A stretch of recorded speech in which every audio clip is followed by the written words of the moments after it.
Tere tulemast Kogukonnafondi taotlusvooru infotundi. Tänase infotunni raames annan teile ülevaate Kogukonnafondi taotlusvoorust, selle üldpõhimõtetest ja tingimustest. Selleks jagan teile oma ekraani, et saaksite ülevaate ka slaididel. Pärast seda, kui olen tutvustanud teile taotlusvooru, saab sõna meie koostööpartner Päästeametist, Idaennetusbüroo juht Jaak Kirsipuu. Kogukonnafondi taotlusvooru näol on tegemist kodanikuühiskonna sihtkapitali kaudu ellu viidava toetusmeetmega kogukondade kriisivalmiduse ja elanikkonna kaitse tugevdamiseks. Kogukonnafondi taotlusvooru reguleerib siseministri määrus Kogukonnafondi toetuste andmise tingimused ja kord. Miks Kogukonnafond loodi?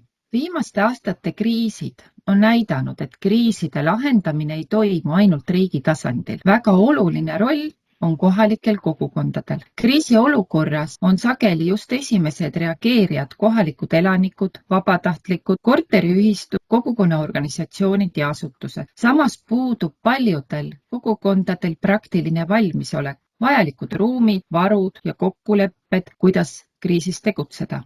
Kogukonnafondi eesmärk on toetada kogukondade ja kohalike omavalitsuste koostööd, et kriisivalmidus oleks süsteemne, mitte juhuslik. Fondi kaudu toetatakse praktilisi lahendusi, mis aitavad kogukondadel kriisiolukorras toime tulla. Näiteks varjumiskohtade ja kerksuskeskuste loomist, varustuse ja varude soetamist ning kogukondlikku valmisolekut. Iga toetatav projekt peab tugevdama kogukondlikku valitsemist ja sidusust. Kogukondade valmisolekut kriisiolukordadeks ning suurendama elanike turvalisust ning toetama elanikkonna kaitset. Kes saavad toetust taotleda? Toetust saavad taotleda mittetulundusühingud ja sihtasutused, kes tegutsevad avalikes huvides. Taotluse esindajale kehtib sõltumatuse tingimus. Kogukonnafond on suunatud vabaühenduste ja kogukondlike algatuste toetamiseks ja ei ole mõeldud asendama avaliku sektori teenuseid. Teise grupina saavad toetust taotleda väiksemate korterelamute korteriühistud. Ehk siis 3 või enama korteriomandiga igapäevases kasutuses oleva korterelamu ühistud. Korteriühistute tingimuseks on ka see, et nende suletud netopind võib olla kuni 1200 ruutmeetrit ning vähemalt 80% korteriomanditest peab kuuluma füüsilistele isikutele.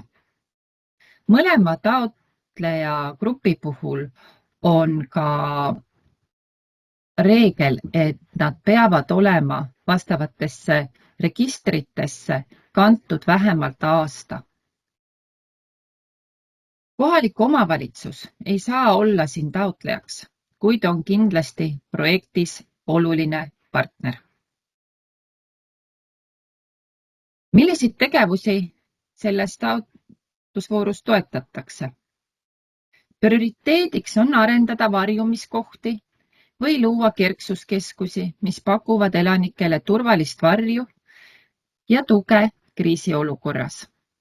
Varjumiskohaks käesoleva määruse tähenduses loetakse hooneosa, mis asub osaliselt või täielikult maa all või maa peal võimalikult maapinna lähedal, kus inimesele on planeeritud minimaalselt 0,75 ruutmeetrit varjumise pinda, mille konstruktsioon ja avatäited kaitsevad inimest vähemalt plahvatusega kaasnevate laiali paiskuvate esemete eest, kus on tagatud piisav õhuvahetus, arvestades inimeste maksimaalset arvu, mis on kuiv, mille planeering toetab varjumise ajal takistusteta ruumi kasutust ning kus on lisaks sissepääsule vähemalt üks varuväljapääs, mis ei paikne sissepääsuga kõrvuti. Samuti peab ruumis olema tagatud tualeti kasutamise võimalus. Kerksuskeskus on aga toimepidev hoone, ruum või muu koht, kus inimene saab kriisi ajal infot, nõu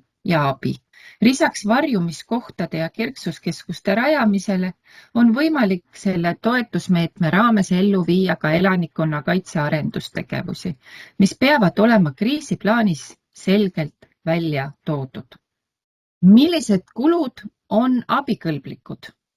Esmalt saab öelda, et abikõlblik kulu on see, mis on tekkinud ja mille toetuse saaja on teinud projekti abikõlblikkuse perioodil. Abikõlblikkuse perioodist räägime ka edaspidi, aga olgu juba siinkohal ära mainitud, et abikõlblikkuse periood algab toetuse taotluse esitamise kuupäevast ja lõpeb 3. mail 2027. Ehk siis kestab nii kaua, kui ka projekt kestab, aga hiljemalt 3. maiks 2027 peavad olema kõik projekti tegevused tehtud ja sellega lõpeb ka abikõlblikkuse periood. Nüüd aga abikõlblikest kuludest. Kõige olulisem on see, et abikõlblikud on need kulud ja tegevused, mis on otseselt seotud projekti taotlusvooru eesmärgiga. Kulud peavad vastama seega eesmärgile ning on vajalikud, põhjendatud ja otseselt seotud projekti elluviimisega.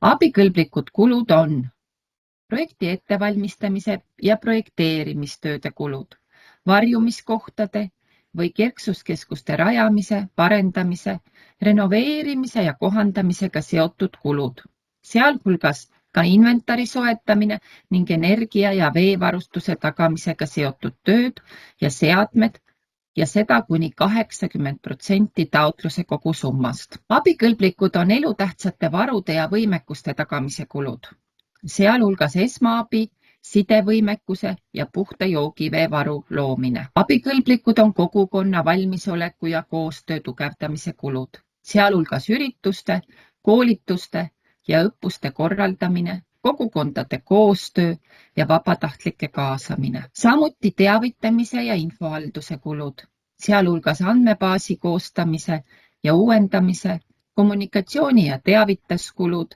ning infostendide ja juhendmaterjalide loomine. Projekti elluviimisega seotud teenuste, sealhulgas konsultatsiooni või eksperditasu võib olla kuni 5% taotletavast summast ning projektijuhtimise teenuse sisseostmine kuni 5% taotletavast summast. Riiklikud maksud ja lõivud on samuti abikõlblikud, mida siis Eesti riik taotlejale ei tagasta. Mitte abikõlblikute kulude alla kuuluvad tegevusega mitte seotud või põhjendamata kulud.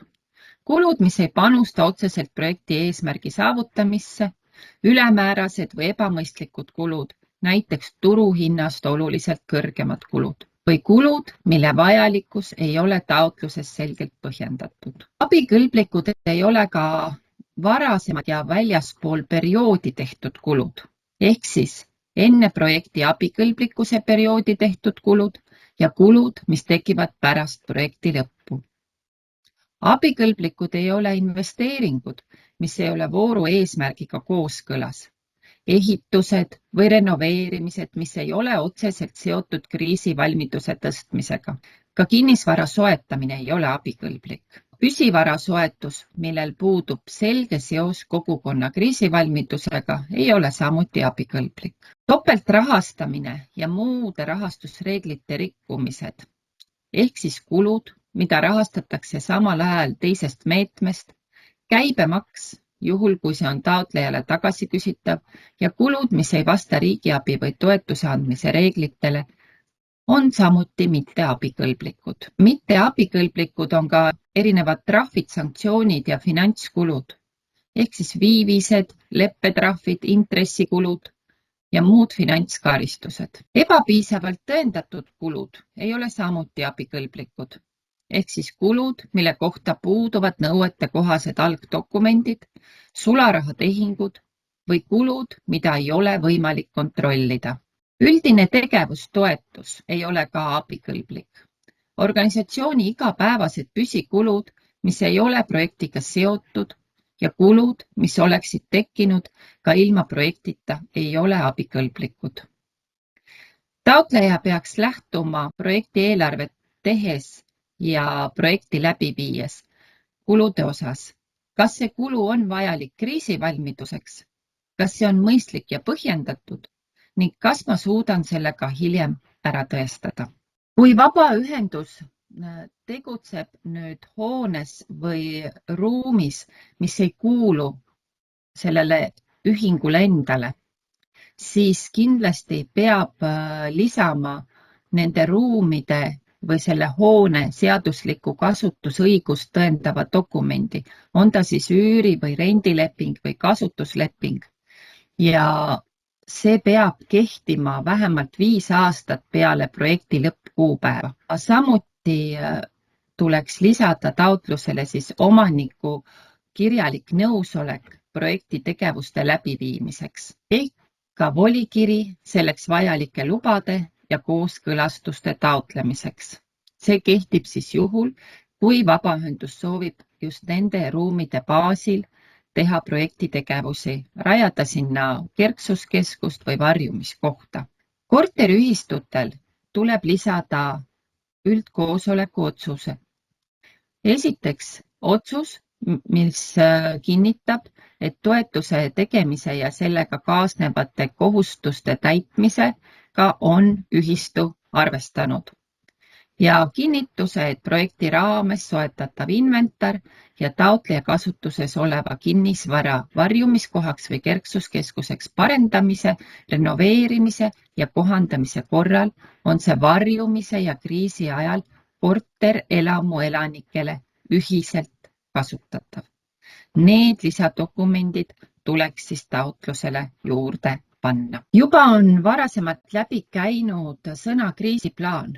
Kriisiplaan on oluline lisadokument taotluse juures ja ilma kriisiplaanita paraku taotlust esitada pole mõtet, sest just kriisiplaanist lähtuvad tegevused on need, millele toetust saab taotleda. Selle toetuse eesmärgiks ei ole ka kriisiplaani kirjutamine või koostamine, vaid ikkagi selles kavandatud tegevuste elluviimine. Toetatavad tegevused peavad olema seotud kogukonna või korteriühistu kriisiplaaniga ning ei tohi tekitada ka ebakõla kohaliku omavalitsuse kriisivalmiduse ja elanikkonna kaitsetegevuste ja kavadega. Seega soovitame kindlasti pöörduda oma taotluse sisu osas konsultatsioonile ka kohaliku omavalitsuse kriisivalmiduse ametniku või kogukonna ametniku juurde, kes oskab teid siis nõustada just selles osas, et ei oleks teie plaanide ja kohalike omavalitsuste plaanide vahel vastuolusid. Toetuse taotleja peab tagama projekti vastavusega hädaolukorra ennetamise, selleks valmistumise ja selle lahendamise kohapealse korraldusega. Selles taotlusvoorus on KÜSK-il partneriks Päästeamet ja Päästeamet on kaasatud taotlusvooru partnerina, kes nõustab kodanikuühiskonna sihtkapitali just oma ekspertiisist lähtuvalt selles taotlusvoorus. Päästeamet ei otsusta rahastust, aga annab eksperthinnangu taotluse seotusele kriisiplaaniga ja osaleb vajadusel hilisemalt ka projekti järelevalve tegevustes. Taotlusi hinnatakse 3 etapis. Esmalt teevad kõigile laekunud taotlustele vormilise kontrolli KÜSK-i spetsialistid. Kontrollitakse, kas taotleja ja taotlus vastavad nõuetele ning kas kõik vajalikud lisad on taotlusega kaasas. Seejärel kujundab taotlusele lisatud kriisiplaani ja selle alusel kavandatud tegevuste kohta oma hinnangu Päästeameti spetsialist. 3. etapis hindavad nõuete kohast taotlust 3 hindajate kogu sõltumatut hindajat. Kokku saab ühele taotlusele anda maksimaalselt 100 punkti. Et vältida olukorda, kus küll nõuetele vastav, kuid sisuliselt nõrk taotlus saaks rahastuse, nähakse taotluse sisule ette miinimumpunktisumma ehk lävend ja selleks on 70 punkti. Alla lävendi hinnatud taotlused rahastust paraku ei saa. Hindamise kriteeriumeid on 6. Nendest olulisemad või mahukamad on 2 esimest, ehk siis taotluse seotus taotlusvooru eesmärkidega ja sihtrühma vajadustega. Teisena kindlasti taotluse mõju ja jätkusuutlikkus. Lisaks ka hinnatakse teostatavust ja juhtimist projekti puhul ning eelarve põhjendatust, kulude läbimõeldust ja eesmärgipärasust. Olulisteks punktideks on ka koostööpunktid ehk koostöö kohaliku omavalitsusega ning koostöö ja kaasamine teiste partnerite osas. Seda nii siis kogukonna partnerid kui ka teised spetsialistid, näiteks Päästeamet. Eelarve selles taotlusvoorus on regionaalselt jaotatud ning jaotus on julgeolekupoliitiliselt kaalutletud. Eesmärk on tugevdada kriisivalmidust julgeolekuriskide suhtes tundlikumatest piirkondades. Esimesse rahastusgruppi kuuluvad Eesti Vabariigi ja Vene Föderatsiooni riigipiiriga piirnevad omavalitsuste piirkonnad, ehk siis Narva linn, Narva-Jõesuu linn, Alutaguse vald, Mustvee vald, Peipsiääre vald, Kastre vald, Tartu vald, kuna Tartu valla koosseisu kuulub Piirissaare saar, Räpina vald, Setomaa vald, Rõuge vald ja Võru vald. Kokku siis 11 omavalitsuse territooriumi ja nende eelarve on siis 40% kogu taotlusvooru mahust ehk 400 000. Teise gruppi kuuluvad idapiiriga piirnevate maakondade ehk Ida-Virumaa, Jõgevamaa, Tartumaa, Põlvamaa, Võrumaa, teised omavalitsuste piirkonnad. Ja teise grupi rahastuse eelarve on 300 000 eurot. Kolmandas grupis on kõik ülejäänud maakondade omavalitsuste piirkonnad. Ehk siis Lääne-Viru maakonna, Järva maakonna, Viljandi maakonna, Valga maakonna, Harju maakonna, Rapla maakonna, Pärnu maakonna, Lääne maakonna, Hiiu maakonna ja Saare maakonna omavalitsuste piirkonnad. Ja nende eelarve mahuks on 300 000 eurot. Kokku on selle taotlusvooru mahuks 2026. aastal 1 miljon eurot ja 2027. aastaks 600 000 eurot. Ühe taotluse ülemmäär on 50 000 eurot ja omaosalus ei ole nõutud. Kui aga omaosalus on, siis saab seda taotlusvormis kenasti ka välja tuua ja ära näidata.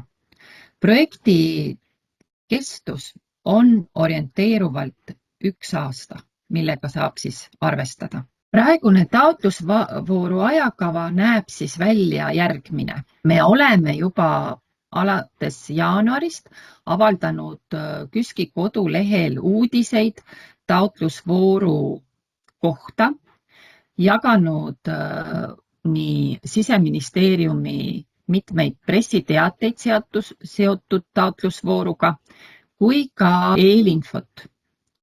Taotlusvooru avamisest soovime teate üles seada 20. märtsil ja taotlusvooru soovime avada 30. märtsil. Taotluse esitamine toimub siis taotluste menetlemise infosüsteemis eesti keeles ja elektroonsel vormil. Taotluste esitamise tähtajaks oleme määranud 3. mai käesoleval aastal. Seega jääb 6 nädalat, et taotlust esitada. Hindamisperiood jääb mai ja juunikuusse ning otsuste tegemine ja edastamine taotlejatele juulikuusse. Projektide elluviimise periood ehk siis abikõlblikkuse periood algab taotluse esitamisest kuni 3. maini 2027 ja aruannete esitamise kõige hilisem tähtaeg on 16. mai 2027. Mida saab ja võiks teha enne taotlusvooru avanemist? Kindlasti tuleks vaadata üle olemasolev kriisiplaan või siis asuda nobedalt seda koos oma kogukonnaga koostama. Rääkida läbi oma plaanid seoses taotlusega ja taotlemisega kohaliku omavalitsusega. Ehk siis kas kriisivalmiduse spetsialisti või kogukonna spetsialistiga või selle ametnikuga, kelle töölaual on just kriisivalmidusalased tegevused. Mõelda läbi kogukonna roll kriisis ning kaardistada ruumid ja ressursid. Ja soovitame ka juba tutvuda taotlusvooru lehega, mis asub Kodanikuühiskonna Sihtkapitali kodulehe alamlehel. Ja siinkohal näitan ka ära, kuidas te sinna lehele jõuate. Lõpetan hetkeks jagamise ning viin teid Kodanikuühiskonna Sihtkapitali avalehele. Kodanikuühiskonna Sihtkapitali avaleht on nähtav ja selle aadress on siis küsk.ee, Ü on asendatud Y-ga ning siit tuleks valida siis ülamenüüst taotlejale. Seejärel liikuda paremal pool asuvasse menüü ribale ja toetusprogrammid vabaühendustele. Siin all on erinevad toetusprogrammid, mida läbi Kodanikuühiskonna Sihtkapitali saab taotleda ja nende seas siin 3. kohal on kogukonnafond, lühendiga siis KOF. Ja siin sees on ka link kogukonnafondi 2026. aasta taotlusvooru tingimustega saad lähemalt tutvuda siin ja kui klikata sõnade tutvuda siin peale, jõuategi kogukonnafondi taotlusvooru alamlehele, kus on üleval juba väga mitmesugust infot, mis aitab ette valmistada taotluse esitamiseks ja tutvustab taotlusvooru juba lähemalt. Nii et siit leiate üles selle taotlusvooru kohase info.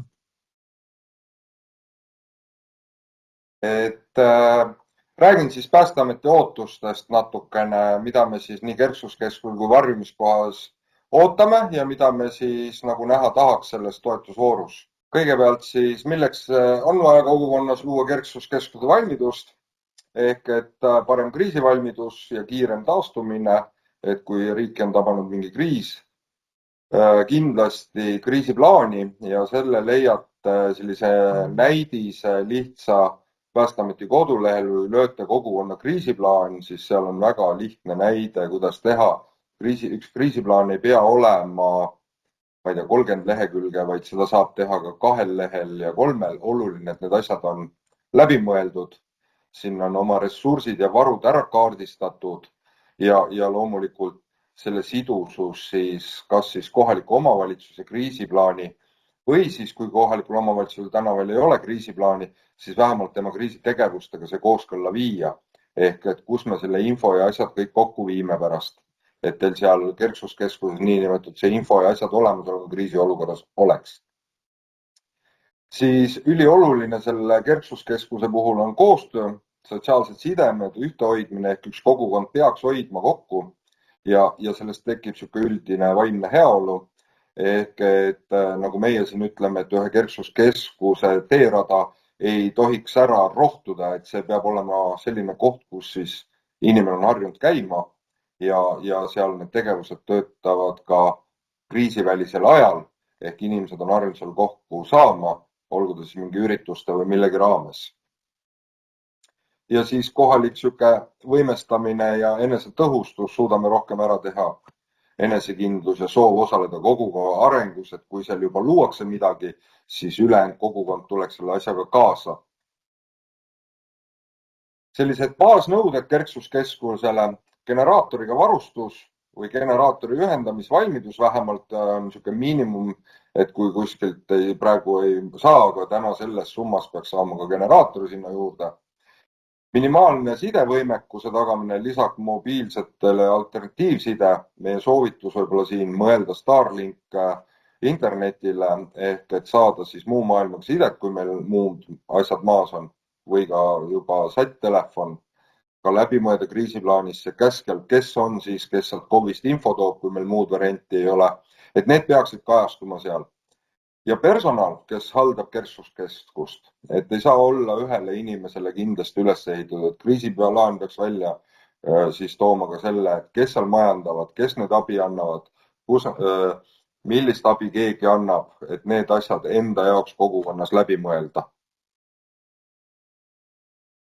Kerksuskeskusest, mida siis inimene saab, et kui te kogukonnas räägite sellest kriisiolukorras siis infot, kui on võimalik kerksuskeskuse juurde veel varjumine luua, evakuatsioon ja need käitumisjuhised, kui ma kodus enam infot ei saa, siis selle käitumisjuhise ja kõik asjad peaksin saama siis kerksuskeskusest kätte. Hädapärase joogivee või siis kust vähemalt joogivesi saada, kui kodanik ei tea. Telefoni laadida ja siis kõik see teave, kus siis saan telefoni laadida ka kerksuskeskuses, kui on geneka võimalus, siis need asjad on kõik olemas. Lisateenused, loomulikult tualett, võib-olla väike toiduvaru, esmaabivahendid, interneti olemasolu, raadio, televiisor, mille kaudu ametlike uudiste ja teadeannetega kursis olla. Ka väike lastenurk, kus sellel hetkel lapsevanem endale vajalik infot saab kätte, et on kuhu laps panna või nii võib-olla lauamäng. Ka tasuks mõelda psühhosotsiaalsele kriisiabile, et kui on ikkagi tõsise kriisiga tegemist, kus need inimesed abi saavad, et see inimene ei jääks üksi selles olukorras ja selline puhkenurk ala, kus inimene saab istuda ja puhata. Varjumiskoha baastingimused. Kui me räägime kortermaja keldris, siis tugevdatud piirdekonstruktsioonid ehk et selle ümberehitus tuleks siis võtta insenerilt arvutused ja vaadata üle, et kuidas teie kortermaja keldrit saaks toestada, et see vastaks siis sellele, et kui sinna peaks mingil põhjusel mingi plahvatus toimuma, et see vastu peaks ja et me seal keldris ellu jääksime. Värske õhk, on ta siis ventilatsiooniseadme näol või siis vabavoolus avade näol õhu piisav vahetus. Vähemalt 2 väljapääsu õue ehk et oleks võimalik, kui üks juhuslikult kinni variseb, teist kaudu välja minna. Loomulikult puhtad kuivad ruumid inimeste viimiseks.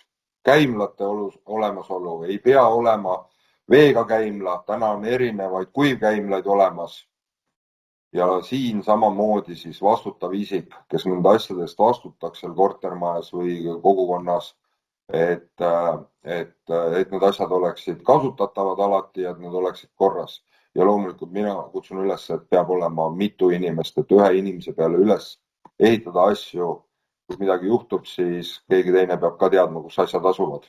Varugeneraator, toite tagamine ehk et või varuelekter, et varjumiskohas peaks olema ka vool ehk generaatori olemasolu teie kortermajas või varjumiskohal, et seal oleks valgus, on võimalik ka samamoodi telefoni laadida ja kõik see muu.